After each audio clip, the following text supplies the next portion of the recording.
Bulantang sa showbiz, Heart Evangelista iniwan ng mga endorsers dahil kay Chis Escudero. Emosyonal ibinunyag, pinaghirapan ko ito, hindi galing sa nakaw, ang lihim na laban ng isang fashion icon. Kung bago ka lang sa channel na ito, huwag kalimutang mag-like, share, comment, and subscribe.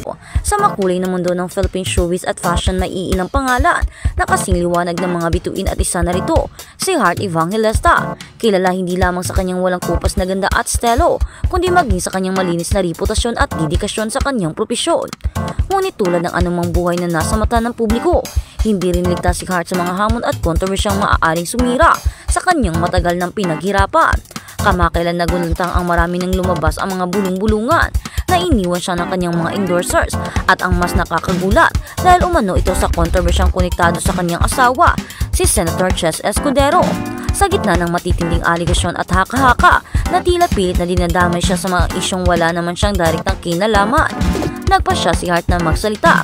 Sa isang emosyonal na live video, binasag niya ang kanyang pananahimik at ang kanyang mga salita ay umalingaw-ngaw sa buong social media, puno ng sakit, galit at isang matibay na paninindigan.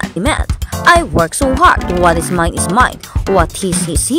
Mariin niyang pahayag na nagpapakita ng kanyang matinding pagnanais na ipagtanggol ang kanyang integridad at ang lahat ng kanyang pinaghirapan.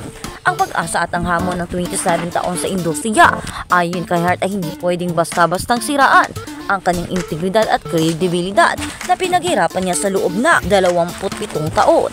Mula pagkabata, lumalaban na siya para sa kanyang sarili.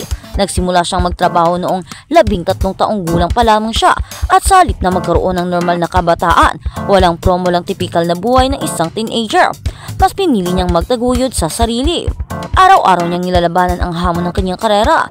Ipinapikita na kaya ng isang babae na maging independent at responsable.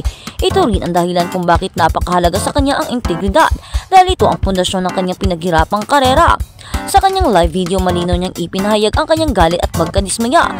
Sinabi niyang matagal na siyang nananahimik bilang respeto sa mga piling na huwag na silang magsalita. Ngunit ayong inapuno na siya, ayaw na niyang masiraan ang kanyang pangalan dahil sa mga paratang na wala siyang kinalaman. Isa sa mga binigyang diin niya ay malinaw na paghiwalay ng kanilang mga assets ni Chis Escudero. What's mine is mine. Aniya na malinaw na paulit-ulit niyang sinasabi at nagpapakita na hiwalay ang kanilang kayamanan at walang kailanman sa anumang kontrobersya. Hindi lang ang legal na aspeto ang tinalakay ni Heart, kundi pati ang epekto nito sa kanyang damdamin. Ipinakita niya kung gaano kalaki ang sakit kapag ang lahat ng pinaghirapan mo ay maaaring dungisan ng haka-haka at paninira. Sa loob ng halos 30 dekada sa industriya, araw-araw niyang ipinapakita ang kanyang dedikasyon at pagsisikap para patunayan na ang talento, disiplina at pagpupunyagi ay may katumbas na respeto. Ngayon, hindi niya hayaan na basta-bastang masira ang kredibilidad at integridad na matagal niya ng pinaghirapan. Maraming tao ang nakaramdam ng simpatiya sa kanya dahil sa kanyang pagiging tapat at malinaw sa mga paninira. Pinapakita rin nito kung gaano kahalaga ang sariling pagsisikap at paninindigan, lalo na kapag ikaw ay nasa posisyon na marami ang nanonood at may hatol sa bawat kilos mo. Ang kwento ni Heart ay hindi lamang tungkol sa kontrobersya ng kanyang asawa, kundi tungkol sa kanyang pinaghirapang reputasyon at integridad. Sa bawat salita at kilos niya, malinaw na pinapahalagahan niya ang kanyang pangalan at ang lahat ng taong sumusuporta sa kanya. Ang pinagkukunan ng kayamanan, hindi galing sa nakaw. Sa kanyang live video, nilinaw ni Heart na hindi lamang ang pangalan ng kanyang asawa ang nadadamay, kundi pati na rin ang kanyang personal na kayamanan. Mariin niyang iginiit na perang ginamit niya sa pang-araw-araw na buhay at sa kanyang trabaho ay hindi galing sa pera ng taong bayan o sa anumang illegal na paraan. Ayon sa kanya, lahat ng kanyang nakamit ay bunga ng matagal at walang tigil niyang pagtatrabaho. Bilang isang content creator, endorser at partner ng malaking fashion brand sa buong mundo, pinatunayan niya na ang kanyang lifestyle ay produkto ng disiplina at dedikasyon at hindi na pandrino o shortcut sa politika. Hindi lang ito basta fashion week o unboxing ng mamahaling bag. Ito ang kanyang trabaho at pangunahing pinagkuunan ng kabuhayan. Lahat ng ito ay hiliti mo at lahat ng ito ay pinaghihirapan ko. Lahat ng aking ginagastos at perang ginagamit ay galing sa hirap at pawis ko. Galing sa pagsisikap ko, sa acting at mga modeling, sa mga pag-i-endorse ng mga brands, mga bags, dresses at iba't iba pa, pati na rin ang work namin. doon sa ibang bansa ay may bayad din iyon at libre lahat. Kaya naman hindi na dapat ninyo isisipin pa na nagnanakaw ako para sa asawa ko dahil napaka-imposible nito. Maghihirap ba ako na ganito? Ipagpapatuloy ko ba ang career ko? Ang napaka-hectic na schedule ko.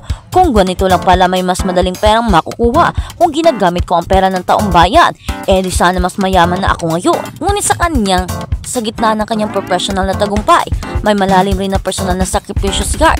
Isa sa pinaka-emosyonal na bahagi ay ang pagpapayag ng aminin niya. Sa dami ng kanyang trabaho ay hindi na niya naisip pa na bumuo ng pamilya at sa ngayon nga, kung saan matanda na siya ay mas inaalala niya ang magkaroon ng anak. So ngunit, hindi naman siya nabibigyan at iyon ang masakit na katotohanan. Sa mga salitang ito makikita ang lalim ng pinagdadaanan niya. Ang dami ng gabi niya na puno ng luha at lungkot na hindi nakikita ng publiko. Ipinapakita rin ito ang kanyang integridad at dedikasyon sa trabaho at higit pa sa material na bagay. Hindi niya hinahayaan na ang opinyon o paninira ng iba ang magtatakda ng kanyang halaga bilang tao. Sa halip pinilit niyang ipakita na ang tunay na sukatan ng tagumpay ay hindi lamang pera o opinyon ng tao, kundi ang sipag, disiplina at responsibilidad sa sarili. Ang boses ng isang mamamayan iba't ibang paraan ng pagpapakita ng suporta. Ipinakita niya rin na bilang isang mamamayan, may pakialam siya sa mga nangyayari. At bilang public figure, responsibilidad siyang isipin ang epekto ng bawat kilos at salita niya sa publiko. Hindi niya basta-basta susundan ang ingay o agos ng opinyon ng iba kung alam niyang mas maayos at produktibong paraan para makikita ang kanyang pananindigan. Ito ay malinaw na pagpapakita ng kanyang maturity at pag-iingat bilang isang taong may pangalan at reputasyon sa publiko. Bukod dito, malinaw na hindi na rin siya papayag na basta-bastang siraan ang kanyang pinaghihirapang pangalan. Sa dulo ng kanyang talumpati, sinabi niya ko na konsultado na ang kanyang mga abogado at yun na nga, sa mga nasabi ko noong nakaraan or noong ilang araw na ang lumipas, file ng kaso si Evangelista sa mga taong nambabash sa kanya at sa mga taong gumagawa ng isyo tulad ng pangungupit niya rin sa politika kasama ng kanyang asawa. Sa kanyang emosyonal na pagsasalita, pinapaalala niya na ang lahat ng kababayan ay mahalaga. Ang boses at paninindigan sa mundo ng panghusga. Kahit na maraming tao maaaring magbigay ng negatibong opinyon o magsabi ng iba na maganda tungkol sa iyo, hindi ibig sabihin nito ay kailan mong guguhin ang sarili mo. Humingi ng paumanin. Hindi mo kailangang humingi ng paumanin sa pagiging matatag. Wika ni Hart na ipinakita niya ang posible pa rin ipaglaban ang sariling dignidad at responsable sa kabila ng mga kontrobersyal at batikos. Sa huli, makikita sa kanyang kwento ang kahalagahan ng pagpili ng tama at maingat na hakbang, ang pagiging responsable niya sa kanyang karera at ang pinakaninindigan niya para sa sarili. Hindi lang ito tungkol sa pagiging artist o fashion icon, ito rin ay tungkol sa pagiging mamamayan at tao na may sariling prinsipyo. Sa harap ng maraming pagsubok, malinaw na si Hart ay handa na sa ipagtanggol ang kanyang sarili, pangalan at trabaho, paninindigan at patunayan ang katayuan o katatagan ng integridad at hindi na susukat sa opinyon ng iba, hindi sa sarili mong desisyon at aksyon. Ang kanyang kwento ay isang inspirasyon sa lahat ng huwag biyaang sirain ang mga negatibong komento ang inyong mga pangarap at ang inyong pagkatao.